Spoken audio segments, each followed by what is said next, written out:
Good morning everyone, কেমন আছো সবাই? আশা করছি সবাই অনেক ভালো আছো, সুস্থ আছো। আমার নতুন আরও একটা ব্লগের সাথে তোমাদের সবাইকে ওয়েলকাম করছি।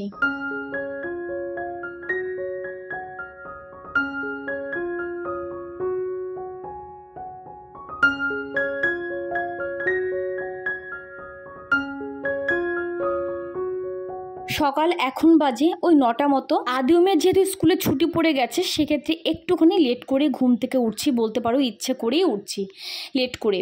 কারণ এমনি দিন তো তাড়াহুড়ো থাকে, সকালবেলা উঠতে হবে, অনেক রাত করে ঘুমোই, চাইলেও আগে শুতে পারি না। তো ইচ্ছে করেই বলতে পারো কটা দিন সকালবেলাতেই একটু লেট করে ঘুম থেকে উঠছি। আর আগের দিন মোটামুটি সমস্ত কাজকর্মই করে রাখি, সকালবেলা উঠে যাতে প্রচণ্ড তাড়াহুড়োর মুখে আমাকে না পড়তে হয়, সেই কারণে সকালবেলা ঘুম থেকে উঠেই যাতে ঘরবাড়ি পরিষ্কার পরিচ্ছন্ন দেখতে পাই, কিচেন তো ক্লিন করব, এই সমস্ত কাজকর্ম আর কি করি আমি ঘুমোতে যাই, যে কারণে সকালবেলা উঠে আমাকে তাড়াহুড়ো খুব একটা করতে হয় না। সকালবেলা ব্রেকফাস্ট করলাম, আজকে হচ্ছে আলু ভাজি করলাম। আর আমি স্পেশালি আমারই আজকে আলু ভাজি খেতে ইচ্ছে করছিল খুব করে, কাঁচা পেঁয়াজ আলু ভাজি দিয়ে আমি রুটি খেলাম, আর তার সঙ্গে ডিমের পোচও হয়েছিল, সেটা হচ্ছে আদিওম খেলো। আর আমার হাজব্যান্ড ও তো আগেই খেয়ে নিয়েছে, খেয়ে ও অফিসে বেরিয়ে গেছে অলরেডি। আর এক্সট্রা এখন ঘরে কোনো কাজকর্ম করলাম না। আগে ভাবলাম যে না, এত গরম হয় বাবারে বাপ, দুপুরবেলা রান্নাঘর টেকাই যায় না, সে কারণে আজকে ভাবছি যে না, রান্নাঘরে কাজকর্মগুলো তাড়াতাড়ি কমপ্লিট করে নিয়ে বাদবাকি সমস্ত কাজকর্ম করব। তো মোটামুটি ডাস্টিং ক্লিনিং আজকে সকাল থেকে কোনো কিছুই সেভাবে হয়নি, ওই নর্মালি বিছানা যেরকম তোলা আর কি সেরকমই তুলে আর কি রেখে দিলাম, এটাই যা। তো ভাবলাম যে আগে রান্নাঘরের কাজকর্মগুলো কমপ্লিট করি, নয়তো পুরো ঘামতেই থাকি আর এত ঘেমে যাই, যে কারণে প্রচণ্ড পরিমাণে অসুস্থ হয়ে পড়ি, উইক হয়ে পড়ি বলতে পারো। সেই কারণে আমার হাজব্যান্ডও বলেছে ঝটপট করে রান্নাবান্না করে নিয়ে তারপরে বাদবাকি কাজকর্মগুলো করবে। আর এখানটায় যে ডিম সেদ্ধ বসে দিয়েছি, আজকেও করব ডিমের তরকারি একটা, আর তার সাথে হবে পাট শাক। তো পাট শাকটা ফ্রিজে ছিল, তো শাক পাতে কী হয় যে বেশি দিন ফ্রিজে রেখে দেওয়া যায় না, তবে হ্যাঁ যদি না ধুয়ে রাখা যায় বেশ কয়েকটা দিন ভালোই যায়। তবে কত দিনে রাখবো, বেশি দিন খুব জোর 2 দিন রাখা যায়, 3 দিনের দিন দেখা যাচ্ছে পুরো শুকিয়ে গেছে, এরকম ব্যাপার। তো পাট শাকটা 2 দিন হয়ে গেছে, এর আগেও একদিন রান্না করলাম, 2 আটি কিনেছিলাম, 1 আটি রান্না করেছিলাম আর 1 আটি রয়েছে। তো 1 আটি আগের দিন রান্না যখন করেছিলাম আদিও বলেছে মা খুব ভালো হয়েছে। তো আজকে ভাবলাম না তাহলে পাট শাকটা করে ফেলি, আর লাল শাকও রয়েছে, তো পাট শাকটাই আজকে আর কি করব। তো এখানটায় ব্রেকফাস্ট করার পরে জলদি করে রান্নাও বসিয়ে দিলাম। তেলের প্যাকেটটা দেখলাম তেল কম ছিল, একদমই কম ছিল, সেই তেলটাও আর কি ঢেলে নিলাম, দিয়ে ভাত বসিয়ে দিয়েছি। আর এদিকে করে নেবো হচ্ছে ডিমের তরকারি, আগে ডিমের তরকারিটা করব, আর ওদিকে শাক করবো ভাবলাম, কিন্তু শাক করার জন্য শাকটাকে তো বেছে আগে থেকে তৈরি রাখতে হবে, সেটাই আর কি আমার করা হয়নি আর কি। তো যাই হোক, ডিমের তরকারিটা আগে করে রেখে তারপরে ওদিকে করব। জলদি যেহেতু আগে কিচেনের কাজটাই কমপ্লিট করবো ভেবে নিলাম, সেই কারণে আর কি রান্নাঘর ছাড়া আদার্স অন্যান্য কোনো কাজই সেরকমভাবে কমপ্লিট করতে পারিনি।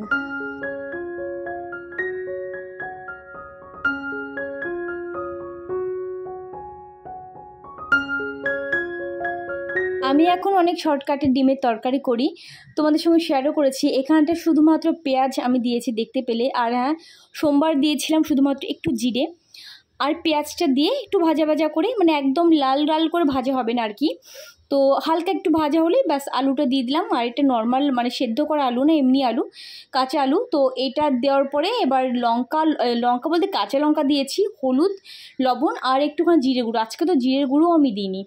তো ওটা দিয়েই ব্যাস নামিয়ে ডিমের তরকারি করব, যেরকম হয় না আমরা চিকেন করে থাকি, খুব হালকা করে কাঁচা লঙ্কা দিয়ে করি, একদম পাতলা করে, খেতে কিন্তু ভীষণ ভালো হয়। তো সেই রকম টাইপের আর কি ডিমের তরকারি, খেতেও কিন্তু খুব ভালো হয় শুধুমাত্র পেঁয়াজি দিয়ে। তোমরা যদি কেউ না করে থাকো অবশ্যই একবার ট্রাই করে দেখতে পারো, ভীষণ ভালো লাগে খেতে এই তরকারিটা। আর যদি হালকা ফুলকা করে খাওয়া যায় কেন মশলা অ্যাড করবো, তাই নয়? আর হ্যাঁ, এভাবে করলে কিন্তু খারাপও লাগে না, খেতে বেশ ভালো লাগে। তো নর্মালি কেউ বাড়িতে নাইলে আমি ডিমের তরকারি এখন এইভাবেই করি। এখানটা দেখলে যে আমি একটা জল ফুটিয়ে নিয়েছি, কালো জিরে সোমবার দিয়েছি, আর কালো জিরের সঙ্গে রসুন দিয়েছি বেশি করে, কাঁচা লঙ্কা দিয়ে, তারপরে একটুখানি রসুনটা হালকা একটুখানি ভাজা হবে, পুরো কাঁচাই থাকবে বলতে গেলে চলে, লাল হবে না কিন্তু, তখন দিয়ে দেবো জল। জল দেওয়ার পর তারপর দিয়ে দেবো হলুদ লবণ, ব্যাস দিয়ে দেওয়ার পরে জল কিন্তু অনেকটা দেবো না, অল্প পরিমাণে দেবো। পাট শাকটা দিয়ে দিলাম, এবার শুকিয়ে গেলে টেনে মানে অনেকটা টেনে যাবে, তারপর নামিয়ে দেবো। তো এটাই আজকে দুপুরবেলা আমাদের লাঞ্চ মেনু। এটা হচ্ছে পাট শাক ভাজি বা ভাজি বলতে পারো, আর এই যে ডিমের তরকারি, ব্যাস এটাই।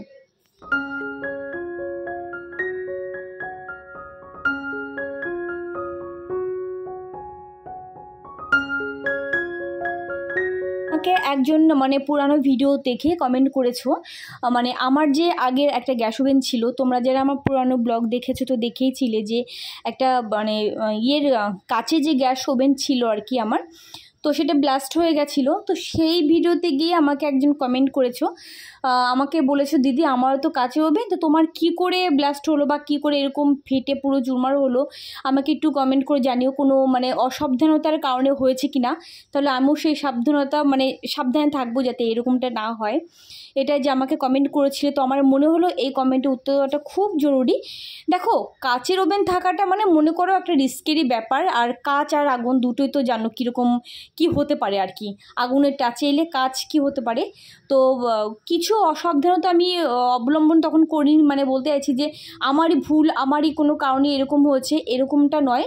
জানি না কি করে কি হলো, নর্মালি রান্না করছিলাম আর হঠাৎ করে এরকম পুরো জোরে একটা শব্দ হলো আর পুরো ওভেনটা একদম চুরমার হয়ে গেল। হ্যাঁ, তবে একদম যে ব্লাস্ট হয়ে এদিক ওদিকে ছড়িয়ে ছিটিয়ে গেছে এরকমটা নয়, তবে হ্যাঁ কিচেনে এদিক ওদিক ছড়িয়ে ছিটিয়ে গেছিলো কাচ, যেটা আর কি হয় সেরকমটাই হয়েছে। এবার কেন হয়েছে আমি জানি না, তবে অনেকের তো ওভেন থাকে, তাদেরও তো হয় না, বা অনেকের মুখে শুনেছি হয়েছে। আর ওই মানে যে ভিডিওতে তুমি কমেন্ট করেছিলে না, ওই ভিডিওতে লাস্টের দিকে গিয়ে তুমি দেখতে পাবে যে অনেকেই আমাকে কমেন্ট করেছিল, যে বলেছে দিদি আমারও সেম হয়েছে, আমারও সেম হয়েছে, অনেকে কমেন্ট করেছে। তো তাদেরও হয়তো সেম হয়েছে, তার জন্য তারা কমেন্ট করেছে। এবার কেন হয়েছে, কী কারণে, বা আমি গরম কিছু কাচের উপর রেখে দিয়েছিলাম এরকমটাও কিন্তু কিছু না, জানি না কেন হয়েছিল। তবে হ্যাঁ, আমি আর মানে কাচের ওভেন আপাতত কিনছি না, স্টিলের ওভেন, এটা আমার আগের পুরানো ছিল, এটা কোম্পানির ওভেন, ভীষণ শক্তপোক্ত, তো এটাই আমি নামিয়ে নিয়েছি, এটাই আমি ইউজ করছি। আগামীতে দেখা যাক, আমার ইচ্ছে আছে আর কি 3 ওভেন এবং স্টিলেরই কিনবো। এখন বাজে প্রায় রাত 11টার মতো, আমি এই যে আটা নিয়ে নিয়েছি যে রুটি করব। আর তোমাদের সঙ্গে একটা জিনিস ভালো শেয়ার তো করতেই হবে, আমাকে না করলে হবে না, সেটা হলো সন্ধ্যা না 9টা সাড়ে 9টার দিকে বেশ হাওয়া দিচ্ছিল আমাদের এখানটা, তারপরে 2-1 পশলা বৃষ্টি হয়েছে, যদিও গরমটা কাটেনি, তবে একটুখানি ঠান্ডা মানে একটুখানি হয়েছে। তোমাদের সঙ্গে বৃষ্টিটা, এই মধুর বৃষ্টি শেয়ার না করলে হবে না। বাইরে দেখতে পাচ্ছ যে 2-1 পশলা মানে বৃষ্টি হয়েছে, খুব যে বৃষ্টি হয়েছে তা নয়, দেখতে পাচ্ছ হালকা ফুলকা বৃষ্টি হয়েছে, ঠিক আছে, তবুও চলবে, একটু তো ঠান্ডা লাগছে, মানে অ্যাটলিস্ট ব্যালকানিতে এলে একটু ঠান্ডা লাগছে, এটাই যা। আমি আটা মাখতে বসেছি আর কি, রাত্রেবেলা দেখি মানে ভাবছি কি করব, তার মধ্যে সবজিও কম ছিল, তার মধ্যে ভাবছি যে কী করবো, এখন আর বাইরে যাব না। এর মধ্যে হাজব্যান্ড আবার বললো যে না চলো বাইরে যাই, গিয়ে নিয়ে আসি, মানে সবজি নিয়ে আসি কিছু। তারপরে চলো বললাম, তো সবজি এই যে নিয়ে এসছে, আমি বললাম তুমি যাও, আমাকে আবার টানতে টানতে নিয়ে গেছে। কি নিয়ে এসছি তোমাদেরকে একটু হালকা ফুলকা করে দেখাই। পালালি কেন? এটার মধ্যে আছে শাক, আছে আর কি যেন আছে এটার মধ্যে আম, আমাদের এখানে 60 টাকা করে কিলো, এখন অনেক জায়গায় কিন্তু 40 টাকা করেও কিলো হয়ে গেছে আম, কিন্তু আগের দিন 70 টাকা করে নিয়ে এসেছিলাম, আর আজকে তাও কমে পেলাম একটুখানি, 60 টাকা করে পেলাম।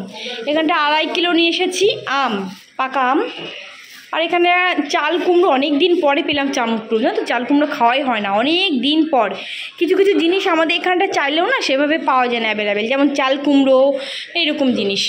তো যাই হোক, আর এই যে একটা বড় ক্যাপসিকাম নিয়ে এসেছি, চলো। আর গাজর পাইনি, গাজর মানে দুটোই ছিল দোকানে, ওই দুটোই নিয়ে এসেছি। আলু আছে এখানটা 2 কিলো, এখানে শাক নিয়ে এসেছি 2 আটি,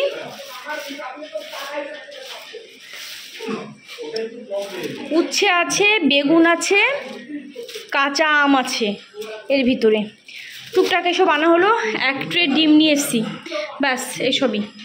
কথাটা হচ্ছে এখন কি করবো, তো ডিমের ভুজিয়া করি ভাবলাম, তো ডিমের ভুজিয়া আর তার সাথে হবে হচ্ছে রুটি, ব্যাস এটাই হবে আজকে রাত্রেবেলার ডিনার মেনু।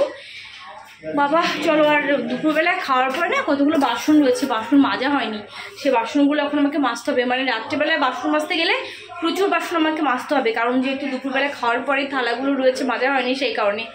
তো ঝটপট করে চলো আগে খাবারটা বানিয়ে নিই। দেখো আমার গরমে মানে আমি প্রচণ্ড পরিমাণে ঘেমে যাই, তো সেই কারণে দেখো সারাক্ষণ মুখ আমি মুছতেই থাকি, বিশেষ করে রান্নাঘরে গেলে। তো এখানটা দিয়ে পুরো গরম গোটা বেরিয়ে গেছে এই জায়গাটা দিয়ে, তোমরা দেখতে পাচ্ছ কিনা জানি না, এখানটা দিয়ে বেশ অনেকগুলো গরম গোটা, মানে আমার কোনোদিনও একটা ঘামাচি পর্যন্ত হয় না, আর সেই মানুষের বেশ ভালোই গরম গোটা বেরিয়ে গেছে। কি করব, কিছু করার নেই, আর মুখ জ্বালাপোড়া করে, মানে এত মুছতে থাকি তো মুখ পুরো ছুলে যায়। আর রাত্রিবেলা যখন এসির মধ্যে ঢুকি এই সমস্ত জায়গায় শুকিয়ে পুরো একদম কাঠ হয়ে যায়, যেহেতু সবসময় মুছতে থাকি সেই কারণে। তো যাকে চলো এখন আগে রান্নাঘরের কাজটা মিটিয়ে নিই।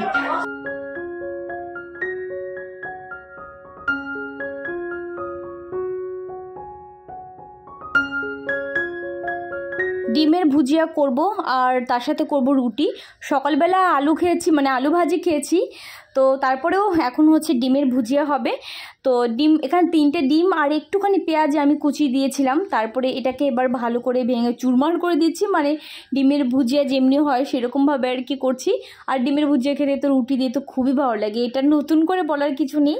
আর ডিমের ভুজিয়ার কথা যখনই আমি মুখে বলি না কেন বা আমি ভাবি না কেন, তখনই আমার বাবার কথা মনে পড়ে।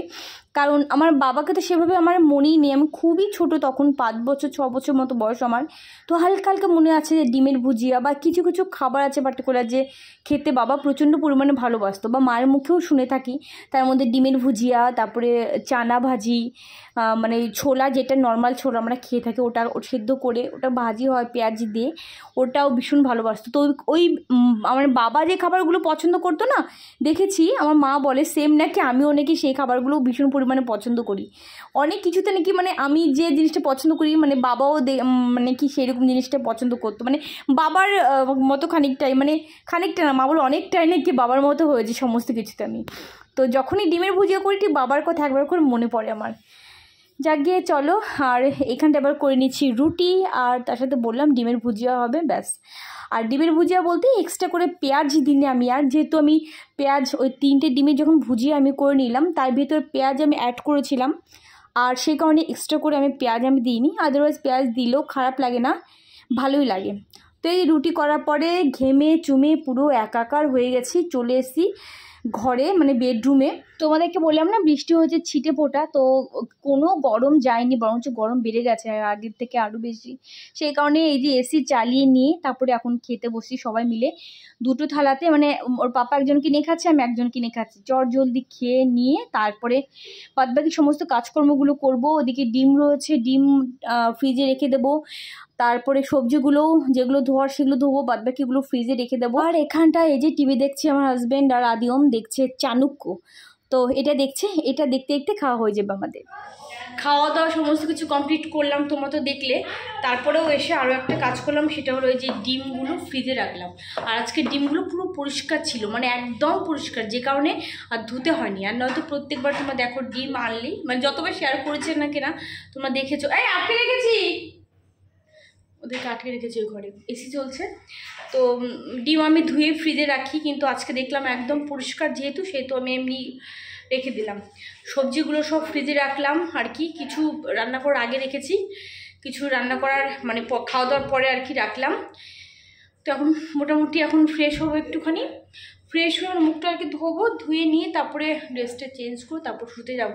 তোমাদেরকে বললাম না যে মনে হয় এসি চালাতে হবে না আজকে, তোমাদেরকে বললাম না একটু আগে, দেখেছো সেই গরম, সেই লেভেলের গরম পড়েছে আবার, মানে থাকাই যাচ্ছে না। ওই ঘরে বসে খেলাম, তোমরা দেখলে, এসির মধ্যেই শুতে হবে আজকে, মানে জোর করে শুতেই হবে। তো আমি ভেবেছি, আমি বলেছিলাম যে থাক লাগবে না, কিন্তু নিয়ম বাবু আবার বলছে না চলো। কারণ আমি যখন রান্না করে আমি যখন বই ঘরে ঢুকলাম পাগলের মতো হয়ে গেছি। এমনিতে আমি খুব ঘামি, তোমরা জানো, পাগলে এমনি থাকে, মানে ইচ্ছে করে পাগল আমাকে আর বানাচ্ছ নাকি? হ্যাঁ ডিম রেখে দিয়েছি। তো এখন যাবো শুতে, তো চলো দেখি এখন তাহলে ব্লগটা এন্ড করছি। টাটা করে যাও একটুখানি আসলেই যখন।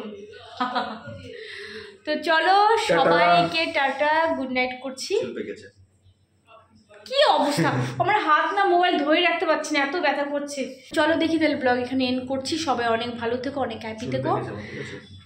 তোমার চুল তো অনেকদিন আগেই পেকেছে, তো আমি তো দেখিয়ে দিয়েছি, আমি বলা কি আছে, আমারই চুল পেকে গেছে আর তোমার চুল পেকেছে, বুড়ো বুড়ো বুড়ো। বুড়ো হয়নি, ঠিক আছে? বুড়ো অনেক বুড়ো হয়ে গেছে, তুমি চুপ করো, তুমি দেখলে মনে হয় বুড়ো। বয়স হয়েছে তো, লুকানোর কি আছে। তো চলো দেখি, ব্লগ এখানে এন্ড করছি। সবাই অনেক ভালো থেকো, অনেক হ্যাপি থেকো। আজকে সবাইকে টাটা, গুড নাইট। টাটা।